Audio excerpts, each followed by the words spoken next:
próximo assunto aqui é trombose venosa profunda, que anda assim, né, com tromboembolismo pulmonar. Os fatores de risco são os mesmos, eles têm relação com a tríade de Virchow, né? Mas a clínica é um pouco diferente. Apesar dos pacientes com tromboembolismo pulmonar apresentarem a trombose venosa profunda, né? Aí 70%, 50% dos casos, não é todo paciente que vai ter trombose venosa profunda, que vai ter tromboembolismo pulmonar, e nem todo paciente que tem tromboembolismo pulmonar, a gente vai ver lá o sinal de trombose venosa profunda, né? Na maioria das vezes eles andam juntos, mas eles também podem estar sozinhos, lógico. Para a gente começar a pensar em trombose venosa profunda, vai ter que ser a clínica de um paciente que chega pra gente relatando que tá com uma dor muito intensa no membro inferior, geralmente na panturrilha, né? Uma dor lancinante aí, com a perna edemasiada, né? Pálida, muito dolorida. Quando a gente faz o sinal de Romans, né? Que é a dorsiflexão do pé, o paciente relata dor. Então, a gente já começa a pensar a partir daí em trombose venosa profunda, né? No exame físico, a gente observa a diferença entre os membros. Um tá edemasiado, inchado, dolorido, pode ter a presença de varizes, né? E os fatores de risco são basicamente os mesmos, como eu já falei, da trombose venosa profunda, como a gente falou bem mais aprofundadamente em outra live, né, da TEP. Então, elas têm essa relação com a tríade de Virchow ou tríade de Virchow, né, que a tríade é a êxtase venosa, hipercoagulabilidade e lesão endotelial. Os fatores de risco relacionados com a lesão endotelial vão ser grandes cirurgias, punções centrais, traumas, antecedentes de traumas, né? Então, só de ter um desses, né, dessa tríade, o paciente pode ter só lesão endotelial, ou só hipercoagulabilidade, ou só êxtase venosa. Ele pode desenvolver a trombose venosa profunda, não necessariamente tem que ter os três juntos. Então, lesão endotelial vai ser de grandes cirurgias, punções centrais, traumas, hipercoagulabilidade, como exemplo a gente tem câncer, né, neoplasias, trombofilias, síndrome antifosfolípide. E em relação à êxtase venosa, vai ser aqueles pacientes com antecedentes de viagens longas, que ficou com o membro muito tempo imobilizado, parado, sem se mover, pacientes que fizeram anestesia geral, pacientes obesos, pacientes com insuficiência venosa crônica.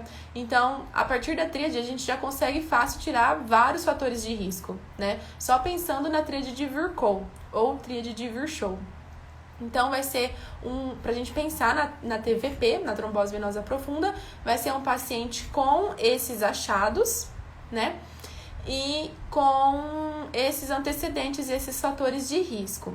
Aqui, o tratamento vai ser com a anticoagulação. Mas, para fazer o tratamento anticoagulante, a gente tem que ver primeiro o risco da hemorragia. Se o paciente tiver um risco muito alto de hemorragia, a gente não pode utilizar o anticoagulante como tratamento da trombose venosa profunda, tá? Para esses pacientes que têm essa alta suspeita clínica de TVP, é recomendado iniciar o tratamento com anticoagulantes enquanto aguarda a confirmação do diagnóstico, quando a gente não tem contraindicação. Mas para aqueles que a gente tem alguma contraindicação, quais seriam as contraindicações? Os pacientes com sangramento ativos, pacientes que foram internados, por exemplo, por hemorragia digestiva alta, aí começou a desenvolver lá sinais de trombose venosa profunda, mas ele foi internado por algum quadro de hemorragia, né? Hemorragia digestiva, hemorragia em uma úlcera, assim por diante. Pacientes que tiveram AVC hemorrágico recente, né? Então, a gente não pode utilizar a terapia anticoagulante, certo? Então, aí, o que a gente vai fazer? Qual a terapia que a gente vai fazer para esses pacientes? A gente tem que dar preferência para uma terapia não farmacológica, que é o filtro de veia cava e meias elásticas. Então, para esses pacientes, a gente utiliza esse tratamento, tá? Nos pacientes que têm as indicações absolutas do uso do filtro de meia cava, vão ser aqueles pacientes que têm na verdade, os pacientes que têm a indicação absoluta, eu acho que eu falei a contraindicação absoluta, né, do filtro de veia cava, mas os pacientes que têm a indicação absoluta, vai ser aqueles pacientes que estão com trombose venosa profunda e que têm uma contraindicação absoluta a um anticoagulante, tá? Então, basicamente seria isso, pra gente fazer o nosso diagnóstico, reforçar o nosso diagnóstico de trombose venosa profunda, a gente pode pedir o dímero D, né? Se vier positivo, reforça a hipótese. Se vier negativo, a gente exclui TVP, assim como lá na TEP, no tromboembolismo pulmonar. E a ultrassom Doppler, né? Arterial e venoso do membro inferior, que a gente vai observar uma imagem hipoecogênica e que ela não vai colabar quando a gente fazer a compressão com o ultrassom, tá? No membro inferior acometido. Então, a gente coloca o ultrassom lá e faz uma compressãozinha, dá uma baixadinha. Se ele não colabar, se ele não for colabável, aí a gente pode fechar o diagnóstico de trombose venosa profunda com a nossa clínica, lógico, né? Vamos ver aqui, então, um checklist, gente. Você é o médico do pronto-socorro e recebe um paciente de sexo feminino, 35 anos, referindo muita dor e inchaço na perna direita. Então, rapidinho, vamos fazer esse checklist só pra ver como que poderia cair trombose venosa profunda aqui em uma estação, beleza? Então, nos próximos 10 minutos, anamnese, exame físico, hipótese diagnóstica e a conduta. Esse caso aqui tá no Praticando Medicina, na página 109 de Clínica Médica, ok? Então, começando com o acolhimento, se apresentando, perguntando o nome, idade e profissão do paciente e no que eu posso te ajudar. Ele vai referir uma dor intensa, ela que é uma mulher, né? Uma dor muito intensa na perna. Dor na perna, a gente pode tentar enquadrar o Alice aí nessa dor, né? Quando a dor apareceu, a aparição da dor, onde ela se localiza, ela só está aí ou ela vai para mais algum lugar, seria a irradiação. Caráter, como que é essa dor, né? Aqui ela vai relatar que é uma dor lancinante. Qual a intensidade dessa dor? Até 10, qual nota você daria como 10 a nota mais forte? Aqui ela relataria que é uma dor 9. E se ela melhora com alguma coisa, né? Se ela piora com alguma coisa, se já teve antes, se tomou alguma medicação e assim por diante, beleza? Aqui ela vai falar que começou há um dia, que estava sentindo a pele quente, pálida e com essa dor intensa, lancinante que a gente já conversou, né? Numa intensidade até 10. Continuando, então, segundo tópico, sintomas acompanhantes. Além dessa dor, você está tendo outro sintoma, só tá nessa perna, tem na outra perna também, você teve náuseas, vômitos, falta de ar ou alguma coisa assim. Ela ia negar outros sintomas e aí a gente vai para os antecedentes patológicos. A gente vai primeiro para os antecedentes gineco-obstétricos, né? Se ela faz uso de anticoncepcional oral, qual anticoncepcional, há quanto tempo ela usa, como ela usa, certo? Se ela é casada, solteira, se ela tem filho, se foi parto normal, se foi cirurgia, há quanto tempo aconteceu essa cirurgia, a data da última menstruação, né? Aqui ela ia falar que ela usa anticoncepcional, sim, que a última menstruação foi há 1 semana e que ela já teve um filho com parto normal. A gente aí vai para os antecedentes pessoais, patológicos e familiares.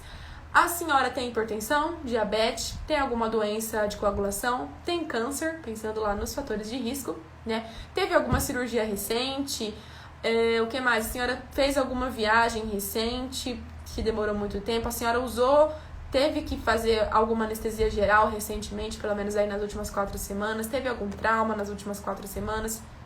Então, a gente vai buscando esses fatores de risco, esses antecedentes da paciente. E lá nas doenças, né, perguntar se alguém da família dela tem. E também se ela usa medicações todos os dias, se ela usar, qual usa, quando usa e como usa. E se ela tem alergias, né? Aquela é a negar comorbidades, ia negar cirurgias prévias e ia negar viagens recentes. Ia dizer que trabalha como caixa de supermercado. A estação não vai dar essa informação à toa pra gente, né? Se a paciente, se a atriz tá falando que ela trabalha como caixa de supermercado, ela quer nos dizer alguma coisa. E essa coisa provavelmente é sobre a êxtase venosa, né? Que a paciente fica muito tempo parada lá, sentada, trabalhando o dia inteiro sentada. Então, é um fator de risco para o desenvolvimento da trombose venosa profunda. E os antecedentes familiares, ela ia dizer que a mãe possui bastante varizes nas pernas. A partir daí a gente já vai pro exame físico, né? A gente já fez a anamnese completa aqui. Exame físico, pedir autorização, pedir para ela se deitar na maca, se posicionar à direita da paciente, pedir ectoscopia geral com pele, face, mucosas, sinais de desidratação, sinais de cianose, tanto nos membros, né, em qualquer lugar do corpo, sinais vitais, pressão arterial, frequência cardíaca, frequência respiratória, saturação, temperatura. Aí eles vão... Aqui vai estar tudo normal, não vou ficar lendo pra gente não perder tanto tempo. Só que se a gente pedisse o peso e a altura, ia falar que ela tem um IMC de 31. Então ela tem uma obesidade grau 1, certo? E um exame físico sem alterações, que a gente pedisse o respiratório, abdominal, exceto nos membros inferiores. Nos membros inferiores, ela estaria com edema 3 cruzes em 4, palidez e diminuição dos pulsos distais, com aumento da temperatura e com dorsiflexão passiva do pé dolorosa, que é o sinal de Romans positivo, né? Sinal pra gente reforçar nossa hipótese de trombose venosa profunda. E o esquerdo sem alterações.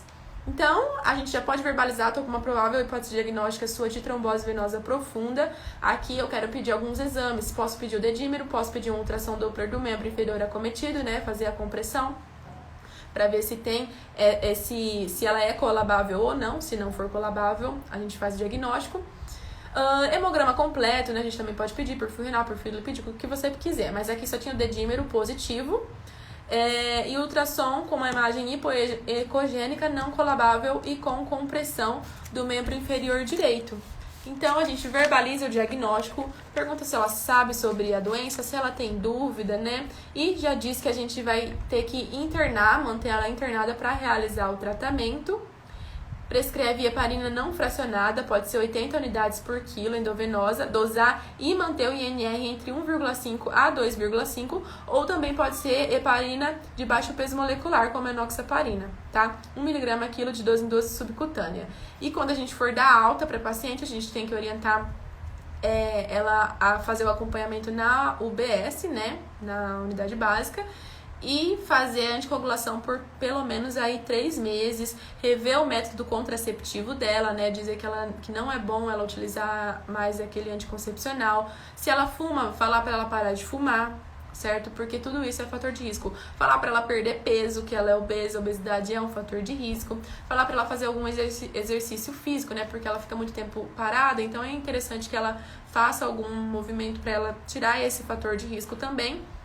E basicamente seria isso que a gente encontraria no checklist, tá? Esse passo a passo que eu conversei com vocês aqui estava todo no checklist. São as principais informações para a gente fazer uma estação como essa daqui.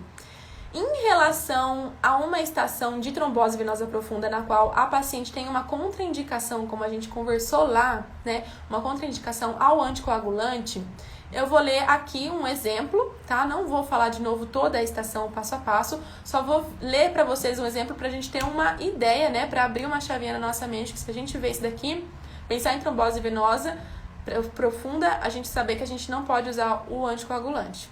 A gente tem que fazer o tratamento não farmacológico. Então, ó como seria esse caso clínico. Paciente de 56 anos, relativamente idoso, masculino, internado há 5 dias devido ao quadro de melena há 2 semanas. Então, ele tem internação, tem sangramento. Um episódio de hematêmese volumosa no dia da internação. Realizadas medidas iniciais endoscópicas, evidenciou uma úlcera Forrest 1B, tratado com escleroterapia. Desde a internação, não deambulou por receio de novo sangramento. Êxtase venosa, não deambulou. Há 5 dias para internação. Ele está há 5 dias sem andar. Antecedentes de sangramento, antecedentes de cirurgia. Hoje, durante a avaliação diária, queixou de dor em membro inferior direito e novo episódio de hematêmese. Então, ele teve um novo sangramento ativo e ter dor no membro inferior. Quando a gente fizesse a anamnese lá dele, né, o exame físico, a gente ia chegar ao diagnóstico que ele está com trombose venosa profunda. Seria a mesma coisa do outro, né? Perguntar dos antecedentes, tudo certinho. No exame físico do membro, ia estar com dor, a dorsiflexão, sinal de Romans positivo, reforça a nossa hipótese. A gente pode fazer ultrassom com Doppler, a gente pode pedir o dedímero, igualzinho o outro. Só que no tratamento, a gente tem que ver que não disse à toa desse antecedente cirúrgico e desse antecedente de sangramento do paciente. Então, a nossa conduta aqui seria contraindicar um tratamento com um anticoagulante, certo? E fazer o tratamento não farmacológico, né? Que é com o filtro de veia cava e meias elásticas, porque aqui esse paciente tem uma contraindicação absoluta ao uso de anticoagulantes. Então, o tratamento ideal para ele seria o filtro de veia cava e as meias elásticas, tá bom? Então, só li para vocês aqui rapidinho um exemplo, né, de um paciente que tem trombose venosa profunda e que tem uma contraindicação ao uso de anticoagulantes. Usar o filtro de veia cava e as meias elásticas, né? E fazer o acompanhamento, claro, do nosso paciente. Esse caso é da Bíblia do checklist, está em cirurgia na página 160, se vocês quiserem dar uma olhada e resolver sozinhos, tá? Então é isso em relação a esse tema. Se vocês quiserem depois assistir a live de tromboembolismo pulmonar, que está bem interligada com esse tema aqui, geralmente os dois estão juntos, como eu já falei. Então, a gente termina aqui. Espero que tenham gostado, espero que tenha sido útil e vejo vocês na próxima. Fiquem com Deus, bons estudos e até amanhã, gente!